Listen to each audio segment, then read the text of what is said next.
안녕하세요. 오늘도 사연살롱을 찾아주셔서 감사합니다. 결혼 3개월 차 새댁이에요. 여러분은 혈액형에 대해서 어떻게 생각하세요? 정확히 말하자면 B형에 대해서요. 제가 이렇게 혈액형에 관심을 갖게 된 데는 이유가 있어요. 바로 제 시아버지 때문이죠. 결혼 승낙을 받으러 시댁에 갔을 때 아버님이 대뜸 물으시더라고요. 제 혈액형이 뭐냐고요. 그래서 B형이라고 말씀드렸더니 어쩐지 딱 봐도 기가 세 보이는 게 B형일 줄 알았다. B형들은 하나같이 다혈질에 자기 할 말 다 하는 이기적인 인간들이거든. 나 참. 아니, 그깟 혈액형이 뭐라고 초면에 이러시는 건지 정말 이해가 안 갔어요. 솔직히 사람을 혈액형으로 따지는 건 일본에서 만들어낸 가짜 이론으로 과학적 근거도 없잖아요.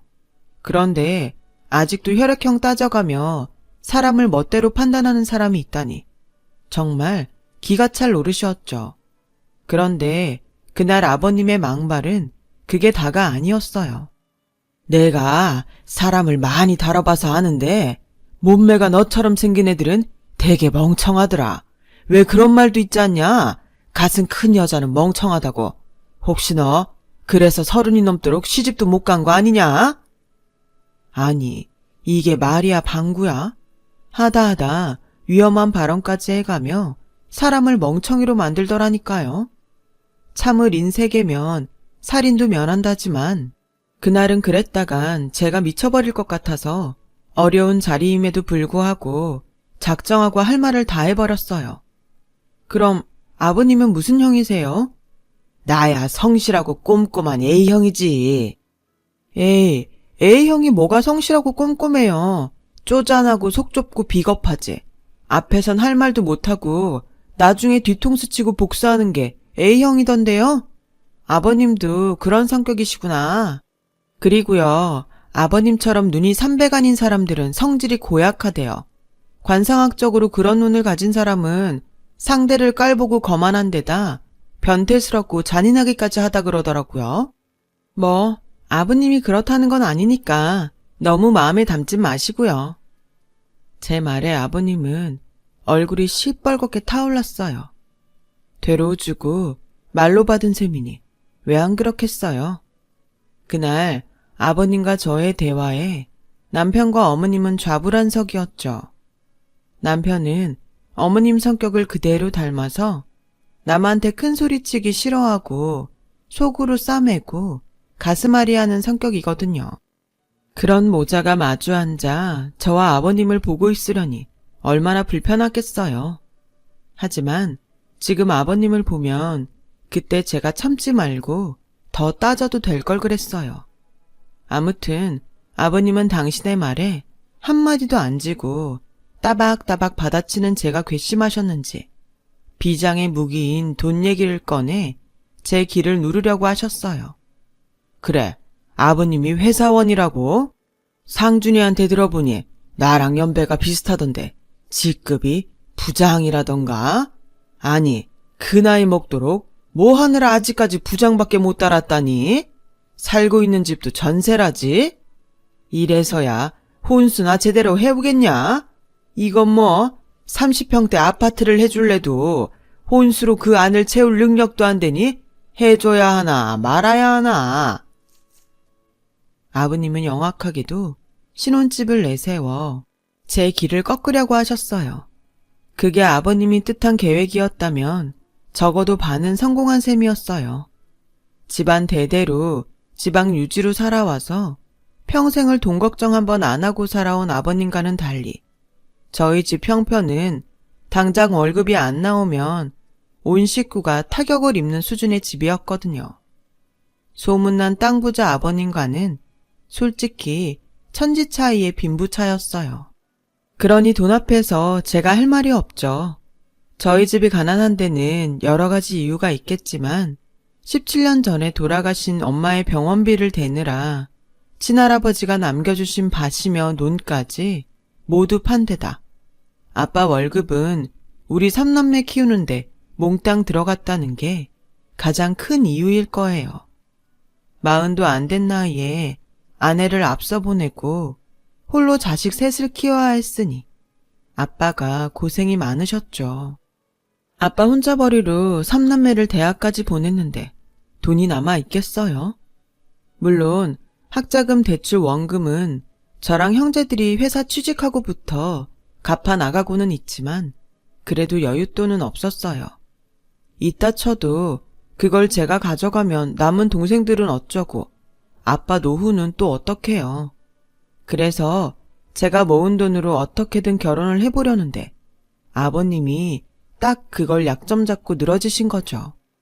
저는 꿀먹은 벙어리처럼 입술을 꽉 깨문 채 아무 말도 못하고 있었어요.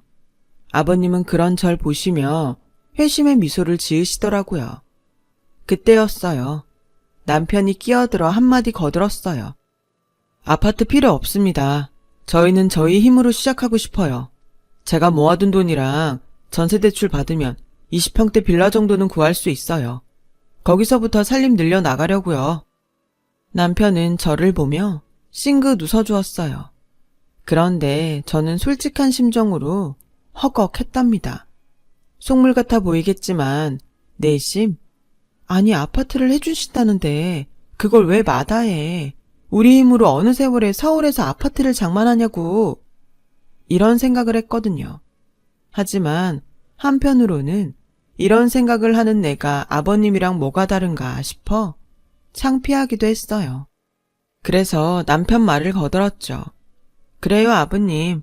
아버님 마음은 감사드리지만 저희도 성인인걸요. 저희 힘으로 살아볼게요. 결국 저는 마음에도 없는 소리를 했네요. 그러자 아버님은 의외라는 표정으로 저를 뚫어져라 보시더니 정 그렇다면 그렇게들 하라고 하시더라고요.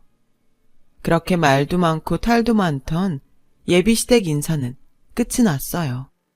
그날 택시를 타고 집으로 돌아오는데 머릿속에선 30평대 아파트가 자꾸 아른거려서 속이 아프더라고요. 저도 어쩔 수 없는 속물인가 봐요. 아파트가 뭐라고 이러는 걸 보면. 얼마 뒤 남편은 저희 집에 인사를 왔어요. 엄마가 일찍 돌아가신 탓에 저희 형제들에게 엄마 노릇까지 해오셨던 아빠는 회사에 반차까지 내시고 음식을 준비하셨어요. 남편과 집에 도착해보니 아빠표 갈비찜과 연포탕을 비롯해 갖가지 음식들로 한 상 가득 차려져 있었어요. 안 그래도 둘 다 퇴근하고 바로 오느라 배가 고팠는데 음식 냄새를 맡으니 뱃속에서 천둥이 치더라고요. 아빤 그런 저희를 보시고는 인사는 천천히 하고 일단 밥부터 먹자고 자리에 앉히셨어요. 동생들 역시 다들 일 끝나고 막 온참이라 배가 고팠는지 다들 밥그릇에 코를 박고 열심히 먹었죠. 어미게 젖을 빠는 강아지들처럼요. 아빠는 그런 우리를 흐뭇하게 바라보고 계셨어요. 우리 식구가 된 걸 환영하네. 식구가 별건가. 밥대 둘러앉아 함께 밥 먹고 살면 그게 식구지. 한서방, 우리 서연이 잘 부탁하네. 애 엄마가 일찍 세상을 뜨는 바람에 얘가 고생이 많았어. 맞이라는 책임감 때문에 힘들어도 혼자 속으로 삭히고 늘 동생들한테 양보만 하고 살았네. 이젠 우리 서연이가 자기 행복을 위해 살았으면 하네. 애비로서 자식한테 늘 짐을 짊어지게 한 것 같아서 늘 미안했거든. 그러니 한서방이 나 대신 우리 애 좀 많이 보듬어 주게나. 내가 바라는 건 그것뿐일세. 아빠는 촉촉해진 눈으로 제 남편한테 부탁을 하셨어요. 남편은 그런 아빠의 진심을 느꼈는지 평소 성격과 달리 걱정 말라며 호언장담을 하더라고요. 그렇게 아빠한테 결혼 허락을 받은 우리는 이후 상견례 날짜를 잡았어요. 주말에 남편과 만나 상견례를 하기에 마땅한 한정식 집도 예약했죠. 물론 혼수며 예단 문제가 남아있어서 걱정이 되긴 했지만 이 정도 진행이 되고 보니 조금은 안심이 되더라고요. 얼마 뒤 드디어 상견례 날이 되었어요. 우리 네 식구는 주말이라 도로가 막힐 걸 예상하고 지하철을 타고 갔는데 생각보다 일찍 도착하는 바람에 근처 대형 서점에서 시간을 때우기로 했어요. 그렇게 들어간 서점에서 중년 여성이 아빠를 보곤 아는 척을 하지 뭐예요. 그러자 아빠는 그 여자를 향해 허리를 잔뜩 굽혀 꾸벅 인사를 하더라고요. 딱 봐도 어려운 상대인 것 같았어요. 반대로 여자는 저희 아빠를 아랫사람 보듯 하며 인사를 받더군요. 어머, 이 부장님? 이런 데서 또 보네요. 마침 잘 됐다. 안 그래도 애 아빠 편에 보내려고 했는데 지금 줘야겠네. 지난번 우리 딸 결혼식 때 고생했어요. 백화점 상품권이에요. 받으세요. 여자는 상품권 봉투를 내밀었어요. 아빠는 한석호 거절을 하셨죠. 아무리 우리 그이 아랫사람이라지만 그래도 우리 집 일 해줬는데 받아요. 이걸로 구두나 한 켤레 사 신으세요. 그날 신고 온 구두는 너무 낡아서 내가 다 창피하더라. 고 따님이 결혼한다던데 식장에 그 꼴로 갈 수는 없잖아요.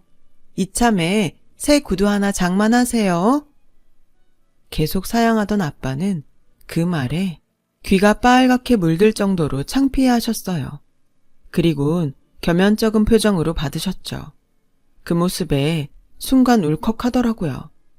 그동안 신경을 못 썼는데 그제야 낡은 아빠 구두가 눈에 들어왔거든요.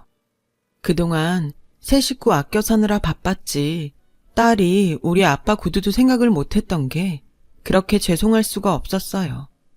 여자는 아빠의 정중한 인사를 받으며 엘리베이터에 올랐어요. 인사를 마치고 돌아서는 아빠한테 누구냐고 물었더니 아빠 회사 전무 사모님이라고 하더라고요. 그러고 보니 언젠가 아빠가 전무라는 사람 때문에 곤란한 일까지 떠맡고 그런 일들이 지속적으로 있던 게 떠올랐어요. 이른 시간이건 늦은 시간이건 가리지 않고 멋대로 전화해 업무와 상관없는 일까지 시키는 걸 본 적이 있거든요. 나름 부장인데 빵 셔틀 돌리듯 말이죠. 얼마 전에 있었던 딸 결혼식 때도 사돈댁에 보낼 선물을 저희 아빠한테 배달시킨 거 있죠. 그뿐인 줄 아세요? 그 집 딸이 신혼여행에서 남편이랑 싸우고 새벽 비행기로 먼저 한국에 들어온다며 그 새벽에 저희 아빠를 공항으로 픽업을 내보내기도 했어요. 아주 개념을 물 말아먹은 인간이죠. 어찌나 화가 나던지 회사에 투서라도 올릴까 했었다니까요. 제가 아는 게 이 정도인데 회사 안에서는 또 얼마나 아빠를 괴롭히겠어요. 안 봐도 비디오죠. 게다가 사모님이란 여자 행동을 보니 마음이 더 아팠어요. 직장 상사의 갑질도 모자라 그 안사랑 갑질까지 받고 살고 있구나 생각하니 아빠가 너무 가엾게 느껴졌거든요. 자식들만 아니면 그딴 회사 당장 때려치고 나와도 되는데 그러지 못하고 그 수모를 참아야 하니 말이에요. 아빠는 자식들 앞에서 들키고 싶지 않은 모습을 들킨 사람처럼 저희와 눈도 마주치지 못하시곤 서둘러 서점 밖으로 나가셨어요. 그 모습에 목이 메이더라고요. 그래서 더 이상 아무것도 묻지 않고 동생들과 서둘러 서점을 나왔어요. 한식당에 도착해 보니 남편과 시부모님이 벌써 와 계시더라고요. 그런데 그 순간 아빠와 시아버지가 서로를 보곤 화들짝 놀라지 않겠어요? 이 부장, 자네가 여긴 웬일인가? 설마 얘가 자네 딸인가? 아버님은 똥 씹은 표정을 하곤 저희 아빠한테 다그치듯 물었어요. 아빠 역시 표정이 잔뜩 굳은 채로 저와 남편을 번갈아 볼 뿐이었죠. 그리곤 침묵이 흘렀어요. 그땐 그저 아는 사람을 사돈으로 만나서 그런 건가 했는데 잠시 뒤 아빠의 말을 들어보니 아버님이 아빠의 직속 상사더라고요. 아빠는 아버님 옆에 서 있는 어머님을 의아한 눈으로 바라보시며 어리둥절한 표정이었어요. 그러자 아버님은 뭔가 이상한 조짐을 느꼈는지 황급히 아빠를 데리고 밖으로 나가셨어요. 룸 안에 남은 모든 사람들이 이 상황이 어떻게 된 건지 몰라 어안이 벙벙한 표정으로 멀뚱히 서 있을 뿐이었죠. 한 10여 분쯤 흘렀을까요? 아빠와 아버님이 룸으로 들어오셨어요. 밖에서 무슨 얘기가 오갔는지 몰라도 아빠 표정은 더 어두워졌더라고요. 반면 아버님은 아무 일 없다는 듯 평소처럼 거만하게 행동하셨고요. 부하 직원을 사돈으로 맡게 될 줄 누가 알았겠나. 세상 참. 이 부장한테 딸이 있다는 얘기는 내 들었지만 내 며느리가 될 줄은 몰랐네. 그런데 말이야, 자네 딸이 자네랑은 완전 딴판이더군. 아주 당돌해. 내 성격이야 자네가 잘 알 테니 자네 딸한테는 자네가 잘 알아먹도록 얘기를 하면 될 일이고, 그나저나 우리가 사돈 맺는 게 회사에 알려지면 자네나 나나 곤란하지 않겠나? 그렇다고 지들이 좋다는데 무작정 반대를 할 수만은 없고. 그래서 말인데 결혼식은 조촐하게 가족끼리 모여서 하는 걸로 하세. 요즘 젊은 애들 사이에선 스몰 웨딩이 유행이라고 하지 않나. 아버님은 마치 직장에서 회의하듯 자신 뜻대로 모든 걸 결정하려 했어요. 그 모습이 꽤 거슬렸지만 누구도 아버님 말씀에 토를 달지 않았어요. 저희 아빠도 마찬가지였죠. 그날 상견례는 아버님 혼자 북치고 장구치는 걸로 끝이 났어요. 그런데 집에 돌아오자마자 아빠가 절 따로 부르시더니 그러시는 거예요. 서연아, 이 결혼 꼭 해야겠니? 아빠는 아무래도 내키지가 않는구나. 직장 상사를 사돈으로 맡는다는 게 좀 불편해서 말이야. 아빠는 말끝을 흐리셨어요. 아빠, 그게 무슨 상관이야.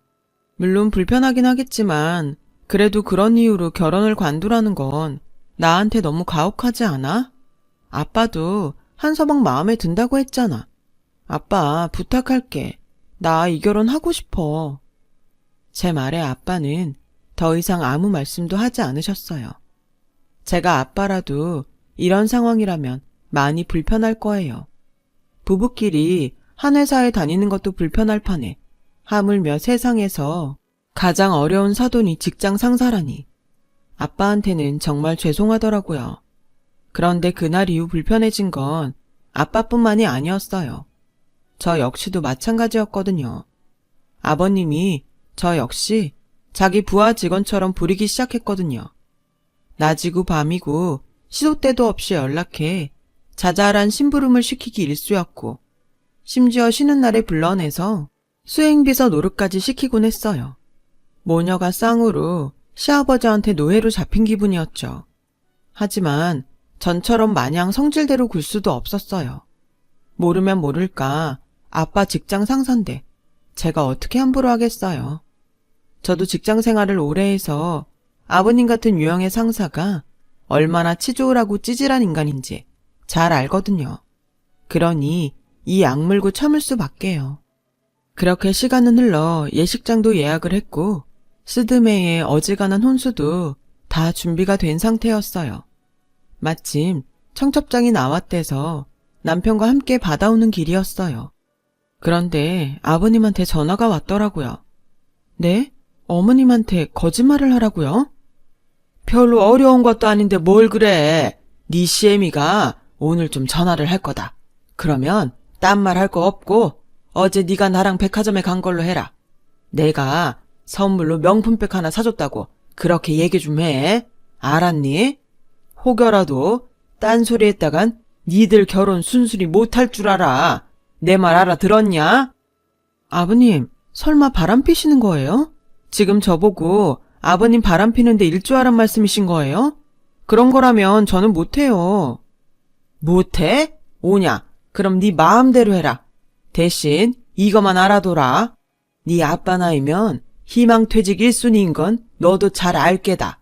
네가 이렇게 나오면 나도 네 아빠 자리 지켜줄 이유가 없어. 그렇게 알고 알아서 처신하도록 해. 아버님은 당신이 할 말만 하시곤 전화를 끊어버리셨어요.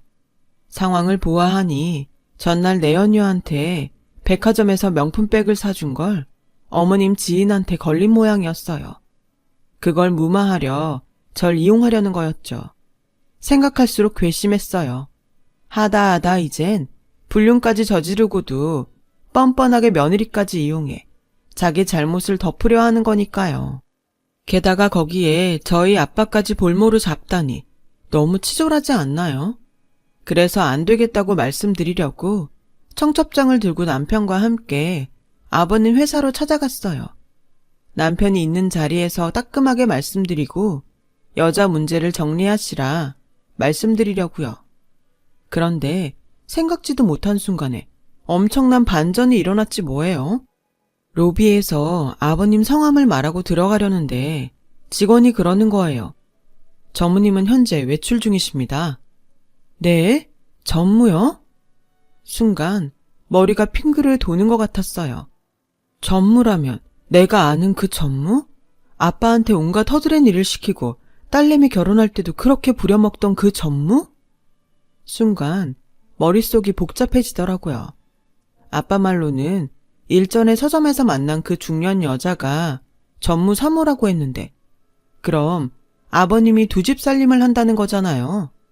게다가 뻔뻔하게 내연녀 딸 결혼하는데 회사 직원들을 불러 결혼식을 치르다니 어이가 없었죠. 그래놓곤 정작 자기 아들 결혼하는 데는 스몰 웨딩을 하라고요? 자기 불륜을 들키기 싫어서? 완전 쓰레기 같은 인간이더라고요. 그제야 왜 아빠가 그렇게 결혼을 반대했는지 이유를 알 것 같더라고요. 아빤 일찌감치 그 사실을 알았던 거예요. 그래서 그런 집에 제가 시집가지 않기를 바랬던 거고요. 아우, 그것도 모르고 지금까지 내가 아버님 하며 따까리 노릇을 했다니 화딱지가 나서 미치겠더라고요. 이래서 사람 인상은 거짓말 안 한다고 하나 봐요. 딱 관상대로였던 거죠. 남편도 눈치를 챘는지 당황하더라고요. 일단 로비에 청첩장을 남기곤 아버님이 오시면 전해달라고 하곤 남편과 돌아 나왔어요. 그날 밤 저는 아빠한테 따져 물었어요. 아빠, 진작부터 알고 있었지? 아버님 바람피는 거 왜 말 안 했어? 그랬으면 이렇게 바보같이 당하지만은 않았을 거 아냐. 저는 당장이라도 그 집에 전화해 아버님의 불륜을 알리겠다고 했어요. 사실 남편도 그 자리에서 많이 곤혹스러운 눈치였고 그래서 둘이 고민도 많이 했었거든요. 상처받으실 어머님 생각도 나고 여러 가지로요. 그런데 아빠가 제 팔을 잡더라고요. 서연아, 제발 그러지 마. 그냥 모른 척하고 이 결혼 그만두자. 아빠가 이렇게 부탁할게. 자식 앞에서 이런 말하기 부끄럽지만 아빠 회사 다녀야 해. 서진이, 서준이 장가 보내야 하고 니들 뒷바라지 하려면 벌어야 한다고. 비겁하다고 욕할지 모르겠지만 아빤 그렇게라도 벌어서 니들 키워야 해. 그러니까 아빠를 봐서 참아줘. 응? 속에선 천불이 났지만 자식 앞에서 간절히 부탁을 하는 아빠를 보니 저도 제 성격대로만 할 수는 없었어요. 그래도 이렇게 당하긴 싫었어요. 그런데 생각지 못한 일이 생긴 거예요. 전날 남편과 회사 로비에 맡기고 간 청첩장 때문에 아버님의 불륜 사실이 회사에 퍼져버렸지 뭐예요. 바람핀 쪽 딸이 결혼하고 나선 그 여자와 더 신이 나셨던지 바쁘다는 핑계로 집에서 아버지 얼굴 뵙기도 힘들다는 남편의 말에 청첩장을 아예 회사에 두고 온 거였거든요. 전무라는 직급을 앞세워 직원들을 결혼식장에 동원했던 아버님의 욕심이 오히려 역풍이 된 거였죠. 불과 한 달 전에 전무의 무남 동료가 시집간다는 소식에 얼굴 도장 찍으러 식장으로 몰려갔던 직원들이 한 달 뒤 전무 아들 청첩장을 보게 됐으니 말이에요. 거기다 전무 부인 이름도 다르게 찍혀 있으니 완전 빼박이었죠. 아버님은 이미 며느리감이 저였던 아니었던 진짜 아들 결혼식은 가족 예식으로 진행할 계획을 세워놓고 있었던 거예요. 뭐 이런 사람이 다 있을까요? 불행은 연이어 찾아온다고 평생 남편 회사에는 발걸음도 안 하던 어머님이 회사에 들렀다가 이 소문을 들으셨지 뭐예요. 물론 거기엔 제가 약간의 바람을 넣긴 했지만요. 어머님을 모시고 아버님한테 점심 얻어먹으러 가자고 했거든요. 평소 조용하고 순정적이시던 어머님은 남편의 외도 사실을 아시곤 호랑이처럼 변해버리셨어요. 야, 이 미친 영감탱이야. 네가 그러고도 인간이냐? 무남 동료 결혼식? 그년이 무남 동료면 네 아들은 뭐냐? 귀신이냐 유령이냐? 툭하면 B형 여자가 어쩌고 저쩌고 떠들더니 오늘 B형인 네 마누라한테 한번 제대로 맞아봐라. 어머님은 손톱을 세워 아버님 얼굴과 몸 곳곳에 바둑판 문양을 새기셨어요. 아버님의 사무실 곳곳은 뭉텅이로 뽑힌 아버님 머리카락이 먼지처럼 둥둥 떠다녔어요. 아버님은 당신이 그토록 싫어하던 B형 여자인 조강지처한테 된통 뜯긴 채 무릎까지 꿇고 싹싹 빌었어요. 여보, 오해야 오해. 사실 그 애는 죽은 내 친구 녀석 딸인데 사장이 하도 딱해서 내가 대신 혼주 노릇을 해줬던 것 뿐이야. 정말이야. 내 말 좀 믿어달라고. 그 와중에도 아버님은 거짓말로 어머님을 속이려 들었고, 이에 더 화가 난 어머님은 아버님 책상에 놓인 명패를 들어 아버님께 던져버렸어요. 미처 피하지 못한 아버님은 명패에 맞고는 쌍코피를 흘리셨죠. 이 썩을 인간아, 어디서 가증스런 혓바닥을 놀려? 아무리 급하다지만 죽은 친구까지 가져다 네 불륜을 덮으려드냐? 귀신은 뭐 하나 몰라? 저 진상 안 잡아가고. 너 그거 아냐? B형이 제일 싫어하는 게 거짓말이다. 내가 이날 이때까지 너랑 살면서 네 그 새치어에서 나오는 거짓말에 얼마나 진저리를 쳤는 줄 아냐? 근데 이 와중에도 거짓말이냐? 너 같은 건 그냥 돼지는 게 세상을 구하는 일이야, 이 썩을 놈아. 그 자리에 동석했던 저는 순하디 순했던 한 여자의 화끈한 성격을 제대로 목격했네요. 그렇게 돈 자랑하고 아랫사람한테 온갖 갑질을 하며 살던 아버님은 말년에 망신살 뻗친 채 회사에서 잘리고 어머님한테 엄청난 위자료까지 물고는 이혼을 당하셨어요.